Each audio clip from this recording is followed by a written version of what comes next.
Então, por isso que eu não creio em Deus. Eu tenho certeza absoluta que ele existe. Eu não creio que Deus fez o universo, eu tenho certeza absoluta que ele fez. Por quê? Porque eu não posso negar. É química demais para desconfiança de menos. É evidente demais que o universo foi feito pronto há poucos anos atrás e bate de novo com a Bíblia, viu, Igor? A Bíblia diz em Salmos 33:9, porque ele ordenou e de pronto tudo foi formado. Em 33:6, Salmos 33:6 está assim, ele soprou o universo com o sopro de sua boca. Então Deus falou assim, haja universo, e o universo foi formado. Vocês já pararam para pensar, tá bom, Deus fez, pareceu universo. De onde que veio Deus? Hoje o professor Rodrigo Silva irá fazer uma explicação ao questionamento de Igor Coelho sobre de onde Deus veio. Formado em teologia, historiador e especialista em arqueologia bíblica. Atualmente, Rodrigo Silva é professor de Teologia e Arqueologia Bíblica do UNASP, campus Engenheiro Coelho. Além disso, atua como apresentador do programa semanal Evidências, transmitido pela TV Novo Tempo. Não esqueça, deixe seu like, inscreva-se em nosso canal e compartilhe. Deixa eu fazer uma pergunta idiota rapidinho, Marcos. Sim, claro. Estrelas surgem ainda? Esse é outra grande falácia. Eles dizem assim, nebulosas são grandes maternidades de estrelas, temos milhões e milhões de estrelas formando lá. Igor, você sabia que não tem nenhum registro de nenhuma estrela sendo formada de fato no universo? E nós temos 2 trilhões de galáxias, com cada galáxia com 100 a 200 bilhões de estrelas. Dá 60 sextilhões de estrelas. Você está dizendo que a gente não conseguiu observar nenhuma informação. Não, a gente diz, olha lá, tem uma estrela em formação, tem uma estrela em formação, tem uma estrela em formação. Elas até hoje estão em formação, mas nenhuma formada. Bom, a gente consegue observar há pouco tempo também. Ô Igor, 60 sextilhões de estrelas... 13,8 bilhões de anos. Se você faz a conta no universo, no tempo que a gente está observando o universo, a gente deveria ter visto estrelas de fato se formando. A nebulosa, o que acontece com a nebulosa? Tem uns pontos lá luminosos, é gás sobre alta temperatura e pressão que está emitindo. A própria nebulosa já é um fenômeno sobrenatural. Se uma nebulosa, de repente, há um colapso de gás lá e formar uma estrela, tudo bem, mas quem formou a nebulosa? Quem pegou uma nuvem gasosa em expansão controlada e contraiu? Você consegue contrair gás? Eu vou fazer um experimento aqui, pega o gás assim, não, né? Não vai contrair o gás, eu vou sair. Gente, deixa ele contrair, melhor do que ele liberar. Ô Igor, eu sou químico. A gente estuda em físico-química a dinâmica de partículas. A gente sabe que gás em expansão controlada devia continuar em expansão controlada forever and ever, não é? Eternamente. Não faz sentido uma nuvem gasosa em expansão, não tem mecanismo para contrair essa nuvem em estrelas. As nebulosas também são um grande mistério. Como é que uma nebulosa se formou? Como que os buracos negros supermassivos que nós temos no interior das galáxias, que estabilizam as galáxias, como aquela coisa se formou ali? A estrutura toda do universo mostra uma inteligência absurda. As 26 constantes universais que calibram as forças, as 3 forças da natureza, tudo é trino na natureza, né, Rodrigo? São 3 forças, são 3 partículas subatômicas, são 3 partículas atômicas.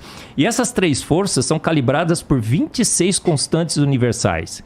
E o ajuste é tão fino que se você mudar qualquer uma dessas constantes, uma casinha que for depois da vírgula, o universo todo se desfaz. Então, por isso que eu não creio em Deus.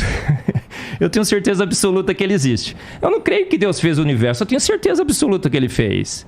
Por quê? Porque eu não posso negar. É química demais para desconfiança de menos. É evidente demais que o universo foi feito pronto há poucos anos atrás e bate de novo com a Bíblia, viu, Igor? A Bíblia diz em Salmos 33:9, porque ele ordenou e de pronto tudo foi formado. Em 33:6, Salmos 33:6 está assim, ele soprou o universo com o sopro de sua boca. Então Deus falou assim, haja universo, e o universo foi formado. Vocês já pararam para pensar, tá bom, Deus fez, pareceu universo. De onde que veio Deus? Aí entra na área da filosofia. Aí, não, Aí mas é uma pira que não dá, né? Uma vez eu estava na Universidade Presbiteriana Mackenzie dando uma palestra, veio um filósofo e falou assim: professor, tudo que você falou aí é muito legal e tal, mas você não consegue me responder essa pergunta. Quem criou Deus?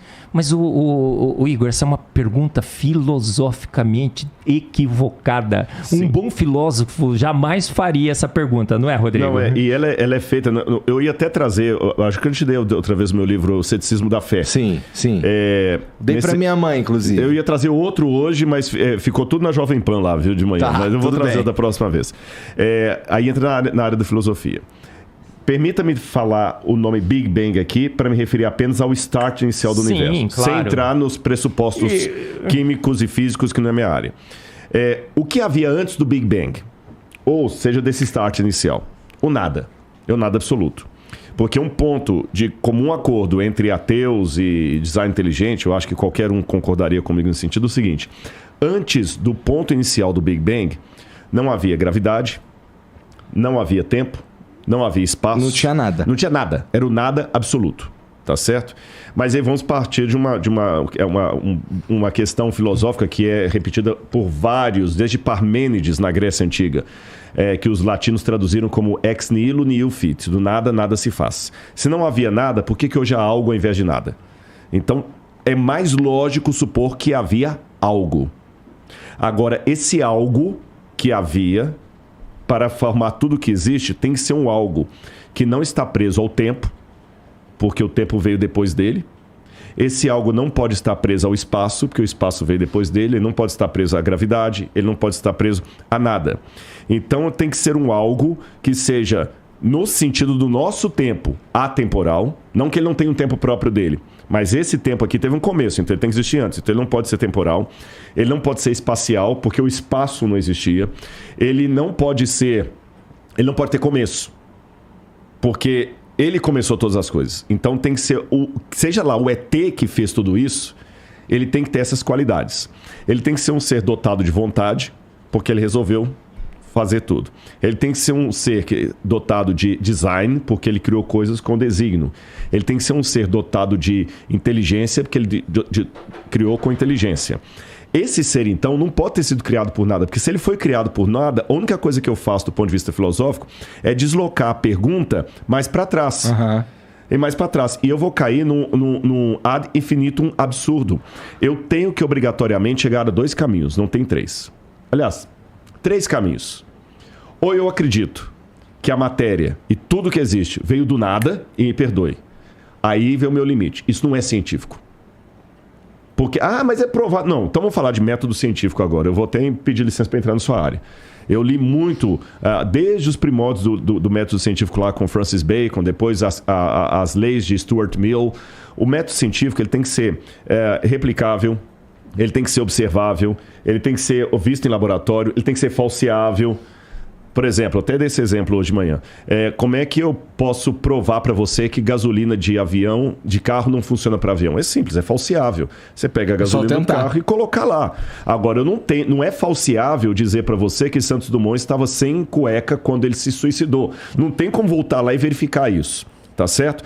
Então, dizer que que tudo pode surgir do nada, sem um agente que provoque isso não é nem falseável, nem científico, nem laboratorial, nem filosófico.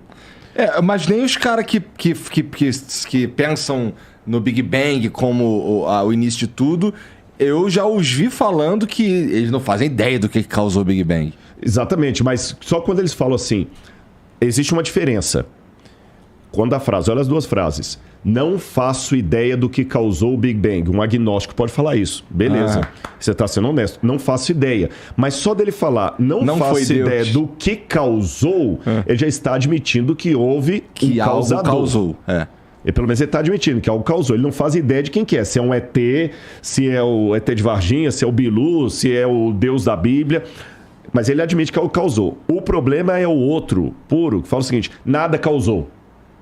O Big Bang aconteceu do nada. Então ele não está sendo, com todo respeito, ele não está sendo científico, porque ele não tem como me provar que coisas surgem de não coisas. Estou falando filosoficamente falando.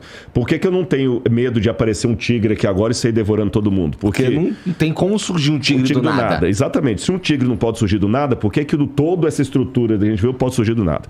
Então eu sou obrigado a trabalhar com uma causa primeira. E essa causa primeira, para ser, do ponto de vista filosófico, uma causa que justifica o surgimento de tudo, aí eu estou usando aqui Aristóteles, isso é Aristóteles, essa causa tem que ter essas características, ela não pode ser presa ao tempo, ao espaço e tudo mais. Ah, mas se alguém causou a causa, eu só estou deslocando a questão para trás. Aí que eu falei que tem as 3 possibilidades. Ou eu vou cair no absurdo de falar que o universo surgiu sem causa, o que não faz sentido, ou eu vou falar que sempre teve uma causa causando outra causa, eu vou cair no infinito absurdo, que também não faz sentido, porque tem evidências que o universo começou, ou eu caio num terceiro, que para mim é o mais lógico. Houve uma causa primeira que formou tudo isso, e quando eu vejo as características dessa causa primeira com o Deus que a Bíblia apresenta, eu vejo que dá match. Você entendeu? Esse é o ponto, da match. Agora, é lógico, isso aqui, eu não estou com isso provando que a Bíblia está certa, tem que ver os limites. O que é que eu estou provando, o que eu não estou provando.